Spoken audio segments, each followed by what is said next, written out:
we're going to move on to our next speaker, who is, I believe it's Jay up next. Is that right? I believe so. It is, yes. And I have to thank Robin, I think. No, or Alistair. Someone tagged us in your thread on Twitter, sharing this setup. And it looked fantastic and something our community would be interested in, which is why I've invited you today. So thank you to whoever tagged us in that. I think it was Alistair I Stewart. think it was Al. Yeah, perfect. Cool. Awesome. So yeah, I'm here to talk about where we're going to be talking more about recording in the field and low cost solutions for doing that. For me, my troubles were recording at night at and nocturnal animals. So yeah, quick uh, rundown, 60-second rundown of the study system that I work on. They're the ogre face spiders. They have the largest eyes of any spiders. They have one of the most sensitive visual systems of anything on Earth, and they're nocturnal. They hunt in one place all night long. They make this frame web, and within that web, they hold a net with their front legs, and they sling it down on top of prey. They use vision to catch things off of the ground, but they'll also react to airborne sounds and catch things out of the air. And I am interested in the sensory ecology of these spiders. There are a lot of these net casting spiders with massive differences in sensory systems. I'm trying to understand what they use them for and how they might evolve. And so it was really important for me to be able to get access to what these spiders are eating. And so for that, I struggled really for the last 10 years or so trying to get good high definition video of these spiders out at night, all night long. And so some of the initial obstacles that I ran into with trying to figure out a solution to this is that most high definition IR cameras that you can purchase are $1,000 or more. Most of them struggle with battery life, where if you just use the battery on the camera, it's going to die within 3 hours. Most are also not field ready. So if you're working in the tropics like I typically do, these cameras are going to die from humidity or rain. This is actually a photo from my first field season where I kind of slept in a puddle by myself. And initially I looked into camera traps, but their working distance was 30 centimeters or greater. And so when I'm trying to record from a focal animal and get really good information on the ants and the crickets and the small things that they might be catching, I needed to try and come up with something better. I've had a couple of different recording kits with variable success, but this newest one that I've kind of put together seemed to be worth sharing.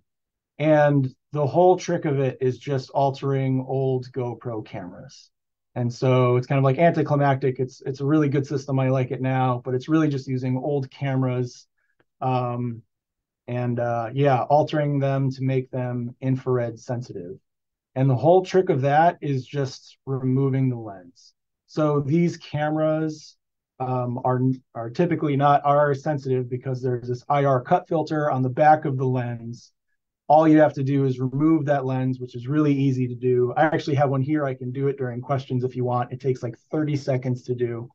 You can replace these lenses with any M12 lenses or S-mount lenses, which you can buy for $2, $5, depends on where you're buying it from. You replace the lens with something without an IR filter, and you now have an IR sensitive camera that you just bought for $50 off of eBay. So these Hero 4s are, really cheap, really easy to find. For a whole kit that includes like SD cards, the camera, the battery as well. So the last speaker mentioned that GoPros typically don't last that long, which is totally correct. With a phone bank, though, you can power them for 12 hours. And that's like the cheap $10 phone banks that you can buy on Amazon. But with more, battery storage, you can actually get them to go for even longer. So the whole kit for 150 USD. There's so many different lenses that you can replace them with. M12 is, I mean, the most commonly found lens for PC boards and things like that. You can record for 12 hours, waterproof housing, lightweight and portable. You don't have to lug around car batteries in the tropics like I've done before. And you also can potentially record in high speed up to 24 frames per second. And you can record at macro scale. So you can get really close to focal animals if that's something you're interested in. So this is my setup from what I actually used in the spring in Australia. I was in the far north of Queensland, and I would bring out up to a dozen cameras by myself and set them up. You can set up a camera within 5 to 10 minutes. Finding the spiders was really the hardest part. And so this is the quality of the video that you can see. This is just an example. And it's the best quality video that I've ever had. Um, I really wish I could go back to early grad school and have this set up. I'd have so much better data now. But for best uses, so I understand a lot of you are probably trying to record things for 30 days at a time. You might be recording larger areas. This is more of a specific need for continuously recording a focal animal or a focal area that you really want like really good information continuously. Daily replacement of batteries and data cards is going to be necessary. You're not going to be able to run these things for 24 hours, but you won't have to go out every couple hours and change the batteries like I've had to do in the past. They're also a useful tool in the lab if you've got a lab with students that are trying to film in infrared. You don't have to spend $1,000 on it anymore. You can literally just buy a GoPro and mess with the lens. So yeah, hopefully you find this useful, and thanks for your attention. So I'm still stuck on the original video you posted of that spider throwing webs to catch things. That was wild. You want to see it Like, again? yeah. Um, of course that they're Australian, of course.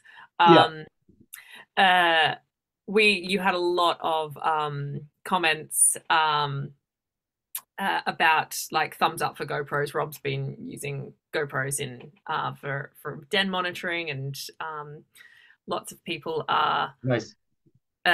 saying Rob said he's hooked up GoPros to GoPro remotes connected to PRI sensors so they could get motion captures.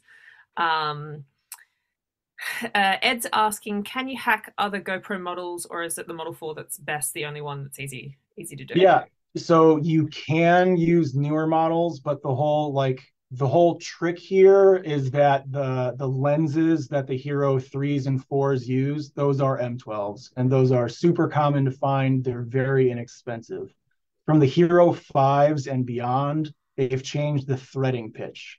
So the type of threading on the lens that you would replace is a lot less common, and so those lenses are harder to find, and they're $75 to $100 each. You can do it, but in terms of like a low cost, like I want to buy 10 cameras and let's go out as a lab sort of deal, it becomes a little bit harder when it's that much more expensive.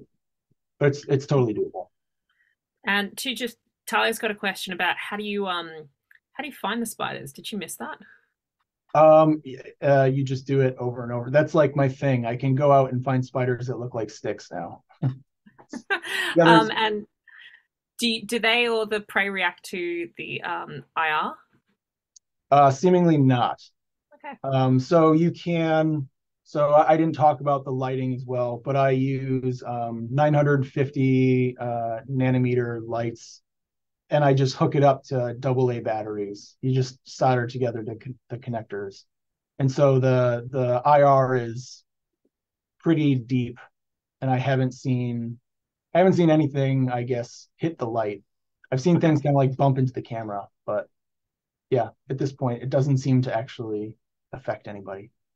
Amazing. Okay, I'm going to throw you into the chat where there's lots of comments and ideas bubbling away. Cool. So have fun. Thanks. Thank you so much for sharing. That was awesome. And some unexpected biology thrown in there as well alongside the tech. We love that.